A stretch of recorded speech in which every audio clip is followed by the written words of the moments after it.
నమస్కారం సార్. నమస్తే. ఏం పేరండి? నా పేరు నానిరాజు. ఓకే అండి.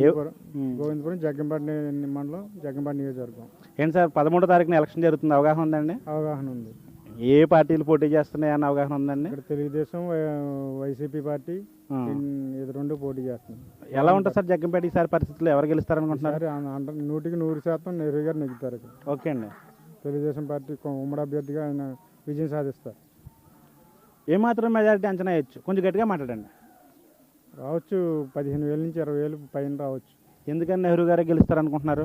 ఆయన చేసిన గతంలో చేసిన ఈ 40 సంవత్సరాలలో ప్రజలకు చేసిన అభివృద్ధి కార్యక్రమాలు, ఆయన నిబద్ధత, ఆయన నిస్వార్థ రాజకీయం ఆయనకి పక్కాగా గెలిపిస్తాయి. సో జనాల్లో ఉంటాడు కాబట్టి ఆయన సమస్యలు ఏదన్నా 24 గంటలు జనాల్లో ఉండే నాయకుడు ఈ రాష్ట్రం మొత్తం మీద జ్యోతుల్ నెహ్రూ గారు ఒక ఆయన. అంటే రీసెంట్గా నేను ఒక కామెంట్ విన్నానండి. నరసింహ గారు ఏమన్నారంటే 2004లో నేనే పడుకోబెట్టాను ఆయన్ని, అప్పటి నుంచి పడుకొని ఉన్నాడు, ఇప్పుడు శాశ్వతంగా పడుకోబెడతాను నేను అని చెప్పాను. సో కామెంట్ ప్రెస్ మీట్ పెట్టి కామెంట్ చేశాడు ఆయన. దానిపైన మీరు ఏమనుకుంటారు? ప్రజలు ఏమనుకుంటున్నారు? నెహ్రూ గారిని ఓడించడం అంటే అది జనాలు దురదృష్టం చేసుకుంటేనే నెహ్రూ గారిని ఓడిస్తారు. వీళ్ళు వచ్చిన ఈ 2004లో ఓడించారు అంటే ఆ రోజు నెహ్రూ గారు, రాజశేఖర రెడ్డి గారు ఒక గాలిలో ఈయన నెగ్గాడు.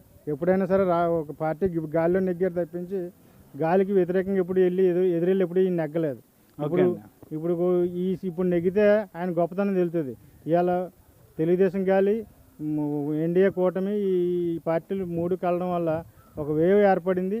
నెహ్రూ గారికి సొంత ఇమేజ్ మీద ఆయన ఈరోజుసారి 100% కూడా ఆయనే నెగ్గుతారు.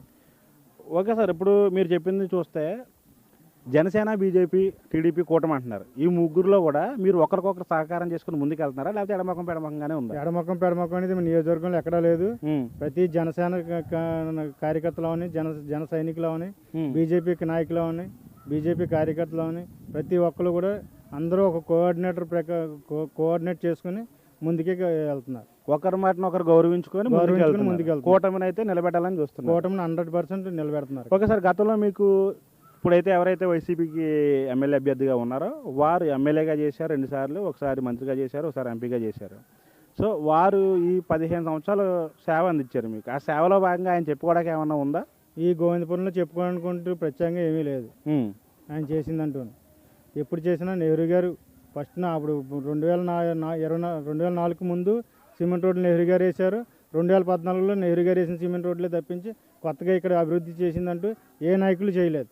ఎత్తిపోతల పథకాలు కూడా నెహ్రూ గారు విత్ ఇన్ ఆయన 2 సంవత్సరాలు ఒక పార్టీలో ఉండి 3వ సంవత్సరం మళ్ళీ పార్టీ మారి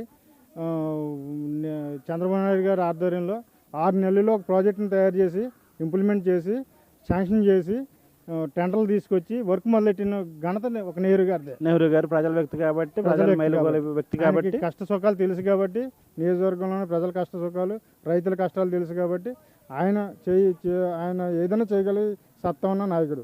ఇప్పుడు ఓవరాల్గా నెహ్రూ గారి విన్నింగ్ అయితే గ్యారంటీ అంటారు? 100%. మెజారిటీ ఏమాత్రం అనుకోవచ్చు సార్? 15 నుంచి 20,000 అని చెప్తున్నాం కదా. ఈజీగా 20,000 పెట్టుకుని వస్తుంది అంటారు?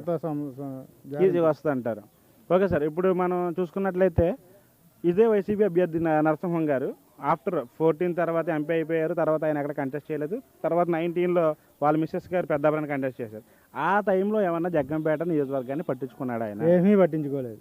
ఇప్పుడు మళ్ళీ వచ్చారు, పట్టించుకోలేదు. ఇక్కడ ఏ నాయకుడు కూడా, ఇతర పార్టీ నాయకులు ఏ నాయకుడైనా సరే వాళ్ళకి ఎలక్షన్ ముందు వస్తారు, పోటీ చేస్తారు, నెగ్గితే ఉంటారు, నెగ్గకపోతే మళ్ళీ వెళ్ళిపోయి వాళ్ళ పనులు వాళ్ళు చేసుకుంటారు. నెహ్రూ గారికి ఇక్కడ ఓటమితో గెలుపుతో సంబంధం లేదు. 360 రోజులు, 5 సంవత్సరాలు అయినా 10 సంవత్సరాలు అయినా ఆయన ప్రజల్లోనే ఉంటారు. రాత్రి పగలు కూడా ఆయన ఫోన్ అందుబాటులో ఉంటుంది. ఎవరు కష్టంలోనే ఫోన్ చేసినా సరే ఆయన ఫోన్ లిఫ్ట్ చేస్తారు. మిగతా నాయకులు ఎవరో కూడా నెగ్గిన తర్వాత కూడా కనపడరు, ఓడిపోయిన తర్వాత అసలు కనపడరు. సరే సార్, థ్యాంక్ యూ అండి, మీ మంచి అభిప్రాయాన్ని మాతో పంచుకున్నాను. Thank you.